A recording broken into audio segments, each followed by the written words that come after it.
her babies are eating treats, which we can't see because they're under here. They're eating treats. Good night. Hang on, I'll take this house out for just a few minutes so we can see him. Okay, Mama Midnight is a black velvet. Her two babies, that one right there, that's eating a Cheerio, is a light ebony. And the bug, I'm still deciding between a standard gray and maybe a very slight mosaic. I don't know. Her tail is really white. Hang on. See her little white tip there? Her colors will start showing more. But Love Bug's the girl. That's brother. Yeah, Love Bug's purple because her brother got her. I had to take her to the vet. So I had the other playpen in here, but they're munching down on Cheerios. How's everyone doing? So I wanted to give everyone a little information.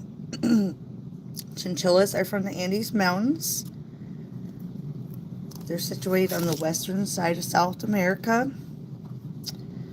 close to, well, the mountain range is 5,500 miles in various countries: Peru, Bolivia, Ecuador, Colombia, and Chile. Just want to give you guys some extra information.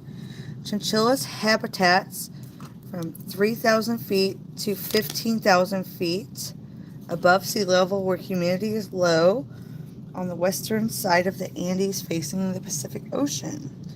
Due to the high altitude, the atmosphere Andes is very harsh. The region is dry, rocky, cold, and sparse, with only seeds, grass, shrubs, and cacti. The mountain is covered in volcanic ash and passing winds, cold influencing temperatures considerably during the day and night. Chinchillas lived in the Andes Mountains with colonies of 14 to 100 for protection. They sleep in the rocks, caves during the day, helping them stay out of the heat.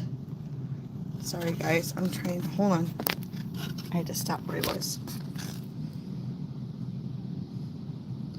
Staying out of the heat and sunlight, exploring at night when it's much cooler to find food.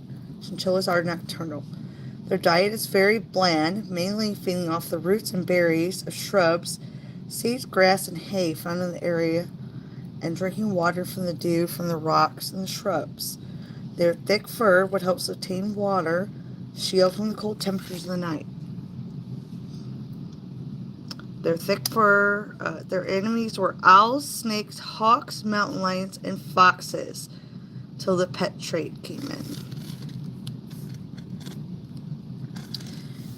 In the 1500s, the Spanish explorers came, and many chinchillas is possibly using their fur to make them for clothing for the rich, which these are just pets.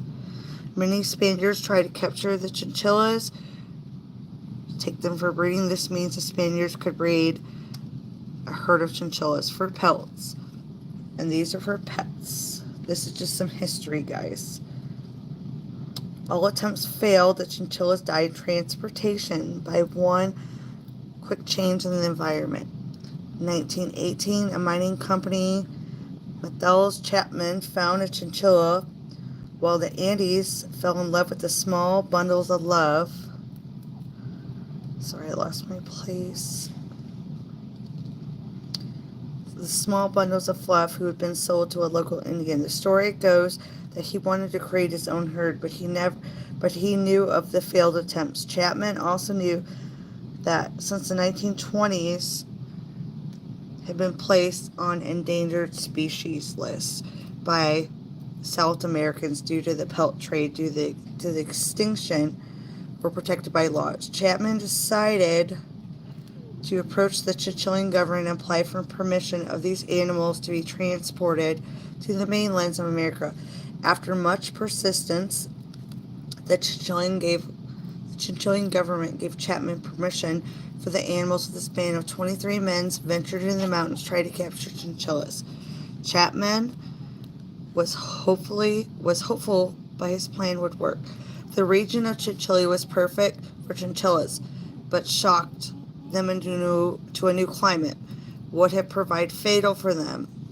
He understood that the chinchillas needed time to acclimate to the new surroundings, so he planned to allow.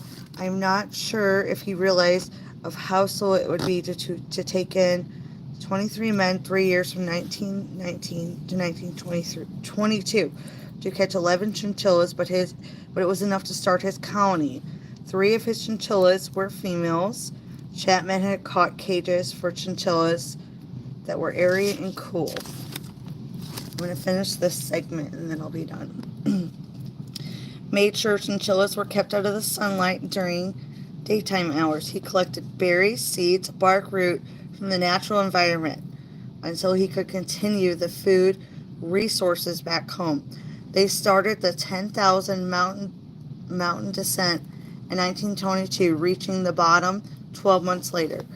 Their trip was slow to ensure the chinchillas would adjust and altitudes.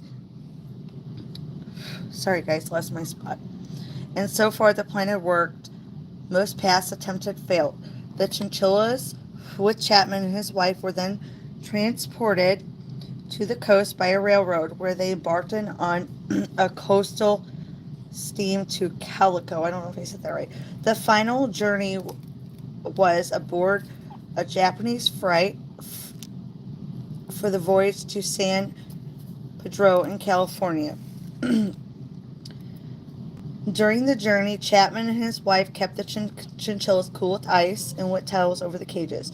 Unfortunately, one chinchilla died, and the other were on board. They arrived in California on the 22nd February 1923 and settled in Los Angeles. It is Chapman's chinchillas which has become the foundation of stock of chinchillas, pets, and breeding grounds we know today. Who even knows without Chapman's 11 cheeky chinchillas, these poor 11 animals would even become extinct. It is said that the 8th that Chapman caught, named Old Hoff, went on to live 22 years old. He was named German blacksmith who built the original cage for transport. I just thought I'd share that with you guys on how the first chinchillas got here, their origination. I wanted to share that. I am a big history buff. I like to add history into things.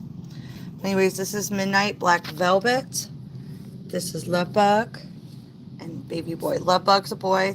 No, girl, boy. Sorry. All right, guys. Thanks for following.